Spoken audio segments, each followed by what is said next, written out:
Okay, we're here with another episode, or kind of the first episode of Full Circle, the rodeo podcast we kind of got going here. We're going to be talking about everything rodeo related, from the stock contractors, the ropers, riders, racers, bullfighters, people that are out there slinging food at these events, and the people putting on the events. So we're here with Dwayne Sorken, Hard 8 Rodeo Productions. We are 2 days out. Yeah, we're 2 days. Yeah, 2 days out from the show for the Hard 8 Roughstock Rodeo, and it's got to be one of my favorites because we're kicking off the season, right? The rodeo season gets kicked off. So I guess the big question: how long have you been going with the Hard 8, and why do you keep doing it? What made you start it? well, we started it here 2 years back, sitting at home, and we've been putting on these practices all winter with Northwest Cattle Company and a few of us at the Keep Creek Arena. And a buddy of mine, Chad Campbell, we were sitting there, and he said, well, we should maybe put on an event. And me, being me, if you tell me we should do something, we're going to try it. We might win, we might lose, but we're going to try it. So we did. And I had a partner that stepped up, and she really helped get this going. And we did it for the kids that come to the practices and try and give them a year-end event, I guess. Yeah, I really noticed that even at last year's, like it really didn't matter of all the stock producers or contractors, or however you want to conjugate that verb. It didn't matter who you talked to. It was kind of the same theme. They all wanted to do it for the kids. It was all the next generation of rodeo, because let's be honest, if they don't take it on, rodeo's got another 30 years left, right? So we pass this on to them, and we can keep these traditions going. And I think that's important in a lot of sports, even not just rodeo, but rodeo in Alberta has a lot of history. So to me it's important too. Mm-hmm. So what do you got planned for this year? Anything bigger, newer, better? Well, I guess the bigger one that really grew was our Young Star program. We went from I think 8 or 9 kids to 15 a night. Now, them are the novice riders predominantly, but we call them Young Stars to be a little different because they are the Young Stars of tomorrow. Yes. So that's kind of where that is. That's good. That's a lot. I've seen you making the posts.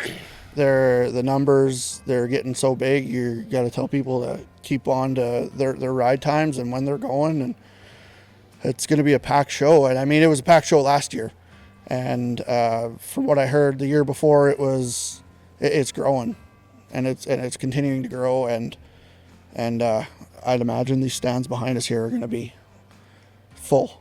I would suspect they'll be full. Like everything, you got to sometimes take a little step back, and that's what we did this year. On 3 nights, we went back to 2.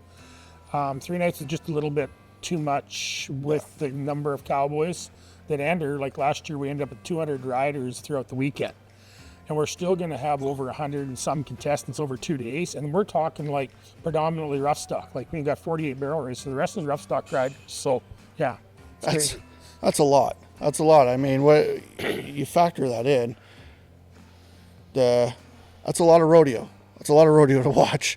You're not coming out here for a 15-minute little show. It's gonna be a good time, and it was last year.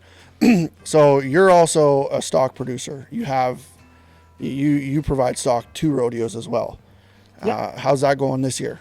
Oh, good. We're known as Sorken Rodeo, and we go right down to Vancouver Island with a buddy, and then we picked up a rodeo in Smithers, BC, and we go to Prince George, and then subcontract more than we actually get to contract.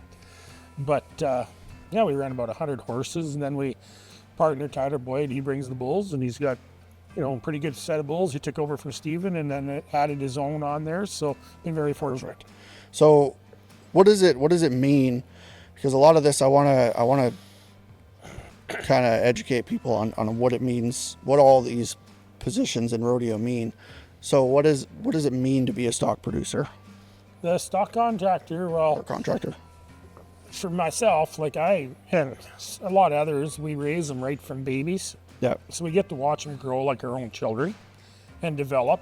And we want to provide the best care and attention for them because we want them to be able to excel at what they're bred to do. Yeah. So. Yeah, and though, I mean, for those that don't know, the animals are athletes just as much as the riders, right? This a bull riding score is based on 50% of the animal and 50% of the rider performing. So, oh yeah, there alone, they're equally as important. You're putting out, they're out there paying for their feed. Is I guess how Jeremy put it last year when he was talking to me. Yeah, no, that's the part of it is they pay for their feed, but you do this thing because you're not going to get rich. You do it because you love them, and we have lots of people that question the integrity of the sport with the contractors and the cowboys, but I've got pictures, and not just myself. Like there's many contractors that you go out there and your horses are following you around. They're nibbling on your shirt. They act just like these guys that are at the saddle horse pit. Well, and it's per example, it's JB Mooney, the bull that retired him is his yard pet now, and it just follows him around in the yard. Yeah, like it's an incredible sport, and there's so many areas of it that I'm excited to kind of show everybody. Again, I'll be spending more time on the stock contractor and stock producer side of it because it's just something that's so unknown. I mean, if you hear rodeo, you think barrel racers, you think bull riders, you think bronc riders, you think all that stuff. So we'll get to that, but I think a lot of the interesting stuff comes with the work you guys do behind the scenes. And rodeo season isn't just rodeo season. Rodeo season's all year long for you guys.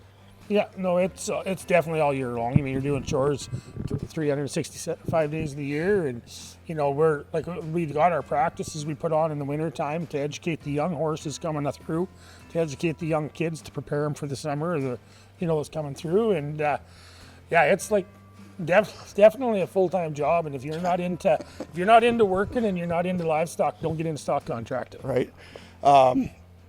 So what has been your biggest accomplishment as far as one of your athletes, your animals goes? Have you had something that's just been one of the nastiest animals out there? I've been fortunate. I got a really good pen of young stuff coming up that are very well bred. But previous years, like we're talking quite a few years back, I had a mare there 91 points on that went on to C5 now owns her. I've got some bulls that won PBR or PCB bull that's equal to PBR Canada.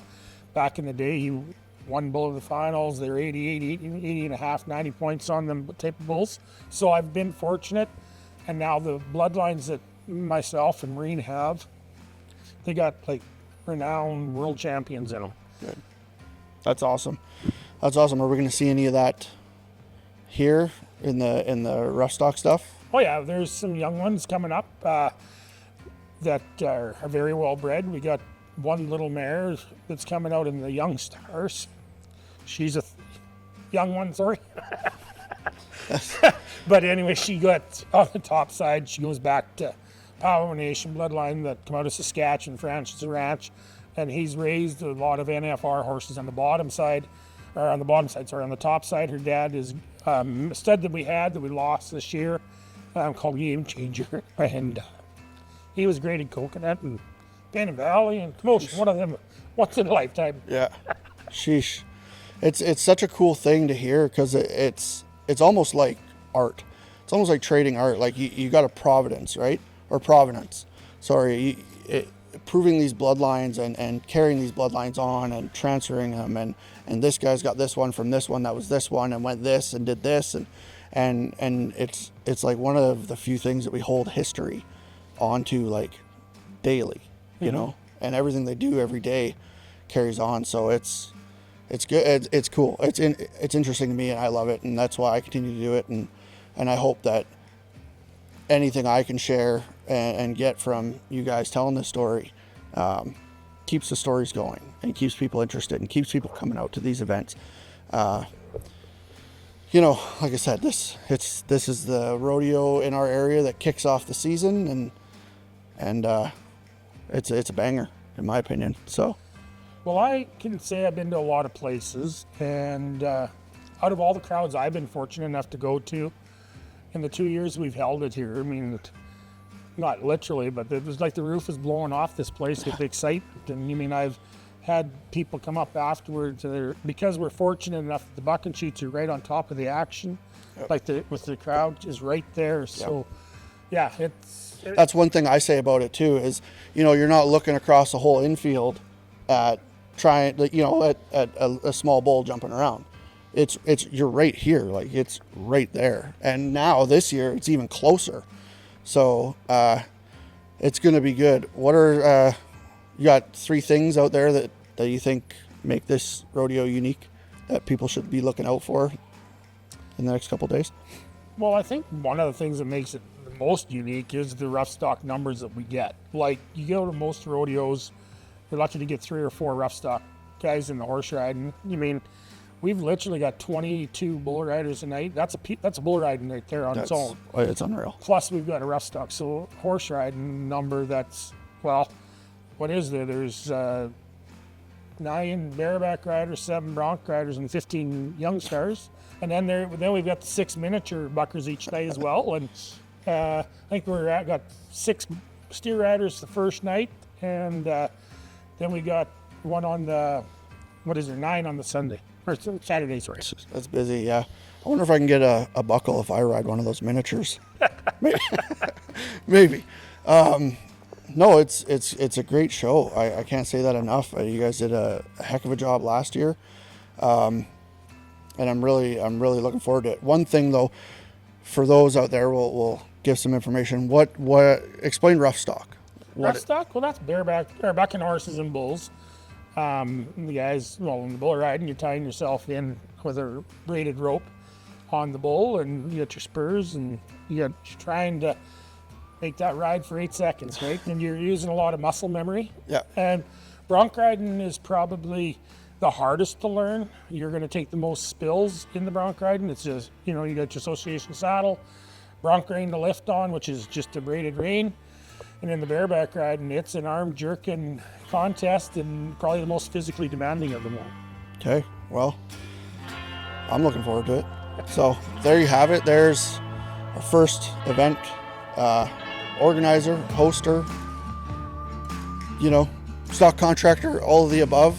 Yeah, I know you only see one hat on him right now, but he wears a few every day.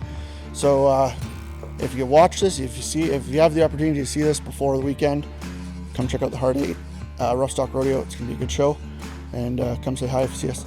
Just not behind the bucket chutes. Cool. Thanks, bud. Thank you.